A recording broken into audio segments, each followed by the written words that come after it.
नमस्कार, मेरा नाम है अभिषेक शर्मा और आप देख रहे हैं दी सोशल हब बाय अभिषेक, जिसमें हम पढ़ रहे थे class 10 social science civics chapter number first power sharing के बारे में। और इस चैप्टर से रिलेटेड ये चौथी वीडियो है। हम 3 वीडियो ऑलरेडी कंप्लीट कर चुके हैं, जिसमें हमने पावर शेयरिंग का इंट्रोडक्शन पढ़ लिया था। सेकंड वीडियो में हमने एथनिक कंपोजिशन ऑफ बेल्जियम को पढ़ लिया था और थर्ड वीडियो में हमने मेजोरिटेरियनिज्म इन श्रीलंका को पढ़ लिया था। और इस वीडियो में हम पढ़ने वाले हैं एकोमोडेशन इन बेल्जियम, यानी बेल्जियम ने कौन सी पॉलिसी अपनाई है। क्या बेल्जियम ने वैसे ही किया था जो कि आपका श्रीलंका में सिनेला कम्युनिटी ने किया था, पावर को शेयर नहीं किया था, जिससे वहां कॉन्फ्लिक्ट हो गए थे और कॉन्फ्लिक्ट इतना बड़ा हो गया कि वॉर जैसी सिचुएशन आ गई, जिसे सिविल वॉर कहते हैं। लेकिन यहाँ पर देखने को मिलता है कि बेल्जियम लीडर्स ने एक डिफरेंट पाथ को अपनाया था अपनी डाइवर्सिटी को, अपने कल्चर को रिकॉग्नाइज करने के लिए। उन्होंने क्या किया, उन्होंने बिल्कुल ध्यान रखा कि अगर हम पावर को शेयर नहीं करेंगे तो दिक्कतें बढ़ सकती हैं, जिससे कॉन्फ्लिक्ट हो सकती है और कॉन्फ्लिक्ट बाद में चलकर वॉर में चेंज हो सकती है।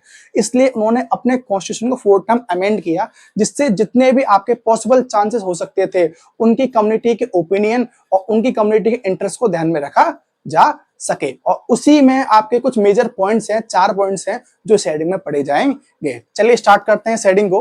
तो लिखा हुआ है, in Belgium the leaders realise that the unity of a country. उनको पता था कंट्री की यूनिटी तभी होगी तभी जब आपके सभी लोगों के ओपिनियन और इंटरेस्ट को ध्यान में रखा जाएगा। मैंने आपको अपनी फर्स्ट वीडियो में बताया था कि अगर घर में 5 लोग हैं और 5 लोगों में से सिर्फ एक इंसान की चलती है, बाकी 4 लोगों की मनपसंद का खाना नहीं बनता है, तो उस घर में लड़ाई हो सकती है। अगर सभी के ओपिनियन पर ध्यान दिया जाएगा और सभी के मनपसंद का खाना किसी ना किसी दिन बनता रहेगा तो दिक्कतें खत्म हो जाएंगे। वैसे ही यहाँ पर उन्होंने बोला सभी के ओपिनियन और इंटरेस्ट को ध्यान में रखा जाएगा डिफरेंट कम्युनिटीज के। और आपको पता होगा कि बेल्जियम के अंदर 3 कम्युनिटी थी, डच, फ्रेंच एंड जर्मन। ठीक है, जिसमें आपका डच कम्युनिटी जो थी वो आपका मेजोरिटी कम्युनिटी थी 59% के साथ में।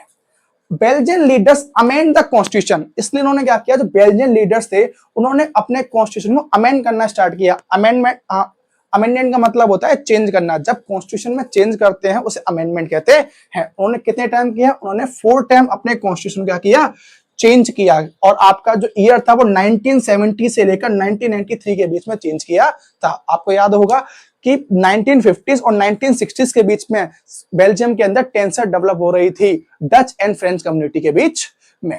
तो इसलिए उन्होंने क्या किया, आपका 1970 और 1993 आते आते अपने कॉन्स्टिट्यूशन को अमेंड किया, जिससे दोनों कम्युनिटी के जितने भी प्रॉब्लम है उनको सॉल्व किया जा सके। और ये जो कॉन्स्टिट्यूशन बनने वाला है वो दोनों ही कम्युनिटी को आपका रिप्रेजेंट करे। किसी भी कम्युनिटी को ऐसा ना लगे कि उनको रिप्रेजेंट ये कॉन्स्टिट्यूशन नहीं कर रहा है। ठीक है ना। इसके कुछ मेजर स्टेप्स हैं जो हम पढ़ने वाले हैं। इसमें 4 पॉइंट होने वाले हैं। ये 4 पॉइंट, ये 4 अमेंडमेंट नहीं है, ये 4 पॉइंट इस अमेंडमेंट के मेजर पॉइंट्स हैं जो यहाँ पे देखने को मिलेंगे। पहला पॉइंट यहाँ पर है और जो अगले 3 पॉइंट है वो आपको अगले स्लाइड में पढ़ने को मिलेंगे। इसी को हम sum of the elements of Belgian model भी कहते हैं। पेपर में कभी कभार इस तरीके से भी पूछ लेते हैं कि बेल्जियन मॉडल ऑफ डेमोक्रेसी को डिस्क्राइब कीजिए। ठीक है ना, या पूछ लेगा describe the accommodation in Belgium. किसी भी तरीके से क्वेश्चन बन जाएगा जो आप कर पाओगे इन नोट्स के द्वारा, और मेरे जितना भी एक्सप्लेनेशन कर रहा है वो उसको कवर अप कर देगा। पहला पॉइंट पढ़ते हैं, constitution suggest that the number of Dutch and French community French speaking minister shall be equal. अब देखो यहाँ पे लिखा हुआ इक्वल। अब ये समझने वाली बात है कि इन्होंने इक्वल करके क्या चेंज कर दिया श्रीलंका से। श्रीलंका में भी डेमोक्रेसी थी, यहां भी डेमोक्रेसी थी। फर्क सिर्फ इतना है कि वहां पर डेमोक्रेसी जो थी वहां पर उसमें बिल्कुल क्लियर था कि जो भी जीतेगा वो आगे आएगा, किसी का रिजर्वेशन नहीं था। यहां उन्होंने बिल्कुल फिक्स कर दिया है कि आप चाहे डच कम्युनिटी कंट्री के अंदर मेजोरिटी में है, लेकिन जो सेंट्रल लेजिस्लेचर बनेगा उसमें डच और फ्रेंच स्पीकिंग कम्युनिटी के जो मेंबर्स होंगे इक्वल होंगे। यानी कि आपका कोई मेजोरिटी माइनॉरिटी में नहीं जाएगा सेंट्रल गवर्नमेंट में। जिससे कि आप समझ सकते हैं कि अगर 100 लोग हैं सेंट्रल गवर्नमेंट में तो उसमें 50 तो हो गए आपके डच और 50 हो चुके हैं फ्रेंच। अगर कोई भी बिल पास कराना है तो आपको 51 चाहिए होंगे, यानी मेजोरिटी तो 51 होती है, तो यानी फ्रेंच लोगों का सपोर्ट चाहिए होगा। ये आपका किया गया, यानी दोनों ही कम्युनिटी के इक्वल मेंबर्स देखने को मिलेंगे सेंट्रल गवर्नमेंट में, जिससे कोई भी no single community can take decision unilaterally, यानी कोई भी कम्युनिटी सिंगल हैंडली आप एक तरफा तरीके से कोई भी डिसीजन नहीं ले सकती है। ये इन्होंने क्लियर कर दिया था। ठीक है, साथ में एक चीज उन्होंने वहां पर क्लियर करी, इन्होंने देखा कि अगर हम 51 पर आपका मेजोरिटी में जा रहा है, मेजोरिटी तो 51 हो चुकी है, यहां पे देखने को मिल रहा है, अगर 51 ले आया तो डिसीजन हो जाएगा। लेकिन उन्होंने एक चीज और करी अपने क्वेश्चन के अंदर, अगर कोई मेजर इंपैक्ट आएगा या कोई स्पेशल लॉ आएगा तो उसमें बोथ कम्युनिटी से आपको मेजोरिटी चाहिए होगी, यानी डच भी 26 होनी चाहिए और आपका फ्रेंच भी मिनिमम 26 होने चाहिए, तब वो बिल पास हो पाएगा। और ऐसा करने के पीछे रीजन क्या है? रीजन सिंपल ये है कि एक या दो मिनिस्टर तो भाई बिक भी सकता है। अगर फ्रेंच कम्युनिटी जो पावरफुल थी वो चाहती तो एक या दो आपके 10 मिनिस्टर्स को खरीद भी सकती थी, ठीक है ना, खरीद लेती और खरीदने के बाद में जो चाहे वो पास करा लेते। 50 तो ये हैं, 2 या 3 यहां से मिल गए, हो गया 50% से ज्यादा। ये इनको पता था ऐसा हो सकता है, क्या डच कम्युनिटी ऐसा कर लेती, तो इसलिए उन्होंने चेंज कर दिया कि जो भी स्पेशल लॉ होगा उसमें आपका दोनों ही कम्युनिटी की मेजोरिटी चाहिए होगी, यानी आपका डच भी मेजोरिटी में जाएंगे और आपका फ्रेंच भी मेजोरिटी में होगा, वरना वो पास होगा नहीं। ये कुछ स्पेशल लॉज के लिए है। यहां पे लिखा हुआ some special laws need the support of majority members from each linguistic group to be passed. ठीक है, ये आपका क्लियर हुआ है। मैं फिर से रिपीट करता हूं, मैंने क्या पढ़ा है? मैंने पढ़ा अकोमोडेशन इन बेल्जियम, यानी बेल्जियम लीडर्स ने एक डिफरेंट पाथ को अपनाया था जिसमें उन्होंने अपने कल्चर एंड डाइवर्सिटी को अकोमोडेट किया था और सबके ओपिनियन और इंटरेस्ट को ध्यान में रखा था, जिसके लिए उन्होंने अपने कॉन्स्टिट्यूशन को 4 टाइम अमेंड किया था 1970 एंड 1993 के बीच, जिसके कुछ मेजर स्टेप्स हैं जो आपको 4 पॉइंट पे देखने को मिलते हैं। इसका पहला पॉइंट हमने यहां देखा है, कॉन्स्टिट्यूशन ने बताया है कि number of Dutch and French speaking जो मिनिस्टर्स हैं shall be equal in central government, जिससे कोई भी सिंगल कम्युनिटी यूनिलैटरली डिसीजन नहीं ले पाए। और यहां पर लास्ट पॉइंट ये है, सम स्पेशल लॉज, कुछ स्पेशल लॉज होते हैं तो उसके लिए दोनों ही कम्युनिटी की मेजोरिटी मेंबर्स का सपोर्ट चाहिए होगा, एक या दो का नहीं। ठीक है, मिलते हैं नेक्स्ट स्लाइड में जिसमें लास्ट के 3 पॉइंट।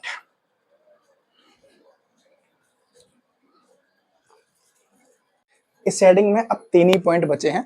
लास्ट हेडिंग में आपने एक वर्ड पढ़ा था लिंग्विस्टिक ग्रुप। लिंग्विस्टिक ग्रुप का मतलब होता है लैंग्वेज बेस्ड ग्रुप। ठीक है, ये वाली बात आप ध्यान कर लेना। अब चलते हैं आपके नेक्स्ट पॉइंट में।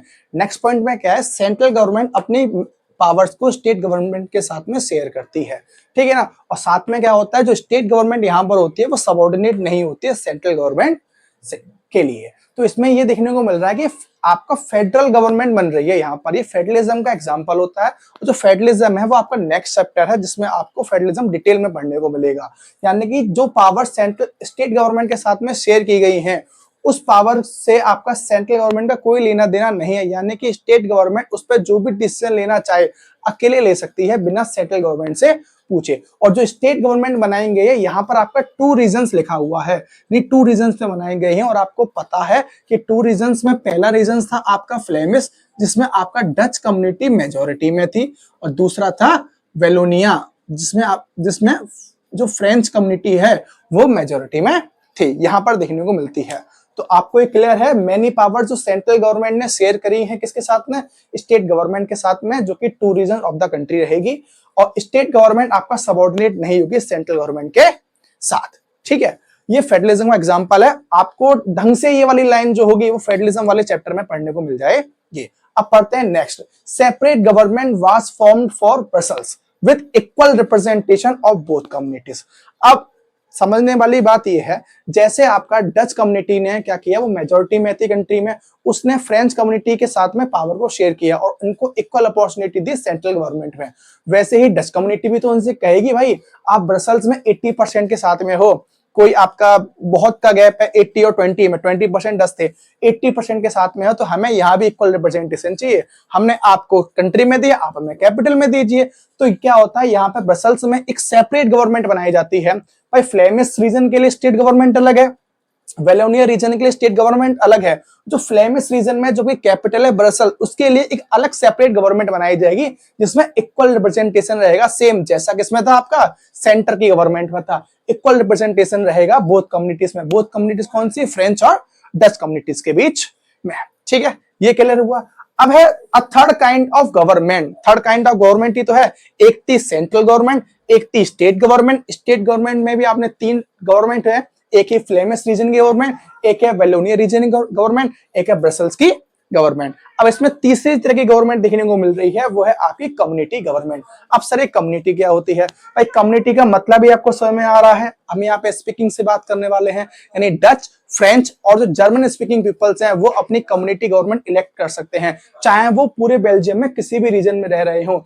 अगर कुछ डच लोग वेलोनिया रीजन में काम करने आ रहे हैं तो वो भी आपका कम्युनिटी गवर्नमेंट में अपना वोट डाल सकते हैं। यानी तीनों की कम्युनिटी गवर्नमेंट क्या होती है? अलग अलग होती है, जो कि आपका cultural, educational and language related issue के लिए काम करती है। अब एडमिनिस्ट्रेशन में तो काम करेगी नहीं, जो एक्सिक्यूटिव हमारा बना हुआ है उसके लिए तो आपने सेंट्रल गवर्नमेंट बना रखी है। यहां पर इनका काम अलग है, cultural, educational and language issue से रिलेटेड काम करेंगे। लिखा हुआ है a third kind of government known as community government was form. This government important है, पेपर में 2 नंबर में बनता है। What is community government? तो community government is elected by people belonging to one language community, यानी एक language community होना चाहिए। डच, फ्रेंच एंड जर्मन, 3 का नाम लिखा है, Dutch speaking, French speaking and German speaking, किसी भी कम्युनिटी से होना चाहिए जो अपनी कम्युनिटी गवर्नमेंट को इलेक्ट कर सकते हैं। वेर एवर दे लिव, चाहे वो कहीं भी रह रहे हो, ब्रसेल्स में हो, फ्लेमिश में हो, वेलोनिया रीजन में हो। और ये जो कम्युनिटी गवर्नमेंट है, it was giving the powers, इसके पास पावर कौन कौन सी है? कल्चरल से रिलेटेड, एजुकेशन से रिलेटेड और लैंग्वेज से रिलेटेड इशू पर ये काम करेगी, बाकी कोई भी काम नहीं करेगी। और ये आपके 4 के 4 पॉइंट यहाँ पर कंप्लीट होते हैं और ये हेडिंग भी यहाँ पर कंप्लीट होती है, जिसमें आपने फर्स्ट हेडिंग में पढ़ा था कि सेंट्रल गवर्नमेंट में फ्रेंच और डच कम्युनिटी को इक्वल रिप्रेजेंटेशन मिलेगा। वहीं पर आपने देखा सेकंड पॉइंट में सेंट्रल गवर्नमेंट अपनी पावर को स्टेट गवर्नमेंट के साथ में शेयर करेगी। थर्ड में आपने देखा कि सेपरेट गवर्नमेंट बनाई जाएगी ब्रसेल्स के लिए, जिसमें इक्वल रिप्रेजेंटेशन होगा। और फोर्थ पॉइंट में देखा जा रहा है कि कम्युनिटी गवर्नमेंट बनाई जाएगी जो language, educational and culture related issue के लिए काम करेगी। अब यहाँ पर है एक, यहाँ पे इंपॉर्टेंट लगा हुआ है, 2 स्टार लगाए मैंने यहाँ पर कि ये प्रूफ है। देखो ये जो भी अपने बेल्जियम ने अपनी डाइवर्सिटी को एकोमोडेट किया है ना, ये पूरे यूरोप के लिए एक बढ़िया एग्जांपल सेट हुआ, एक प्रूफ की तरह सामने आया। जब यूरोप में आगे चल के यूरोपियन यूनियन बनाई गई तो उसके लिए हेडक्वार्टर ढूंढा गया और हेडक्वार्टर्स के लिए सभी यूरोपियंस ने बोला कि ब्रसेल्स से अच्छी जगह नहीं है, क्योंकि ब्रसेल्स ने अपनी डाइवर्सिटी को बहुत ही अच्छी तरीके से एकोमोडेट कर लिया है, इसलिए ब्रसेल्स को हेडक्वार्टर बनाया जाएगा यूरोपियन यूनियन का। ठीक है ना? पेपर में वैसे तो यही पूछता है कि आपका हेडक्वार्टर ऑफ यूरोपियन यूनियन, तो आंसर आपको देना पड़ेगा ब्रसेल। लेकिन पेपर में अगर गलती से ये पूछ लिया कि आपका सक्सेस ऑफ बेल्जियम मॉडल का कोई एक एग्जांपल बताइए, तो आपको लिखना पड़ेगा Brussels was chosen as headquarter of European Union. आपको अभी लग रहा है कि सेम है, लेकिन कभी एक बार दिमाग से निकल जाता है कि सक्सेस ऑफ बेल्जियम मॉडल का एग्जांपल क्या होगा, कि यूरोपियंस के लिए एक मतलब अच्छा एग्जांपल है, हम कैसे माने, तो उन्होंने आपका ब्रसेल्स को हेडक्वार्टर चुना था यूरोपियन यूनियन का। A further proof of the success of Belgian model lies in the fact that Brussels was chosen as headquarter of European Union, इसे ईयूबी कहते हैं। ठीक है, मैंने आपको एक चीज नहीं बताई है, श्रीलंका की कैपिटल। पेपर में श्रीलंका की कैपिटल होती है, आप नोट कर सकते हैं अपनी कॉपी में, Sri Lanka, capital of Sri Lanka, capital of Sri Lanka, तो आंसर आएगा कोलंबो। ठीक है, इसकी एक और कैपिटल होती है, वो होती है श्री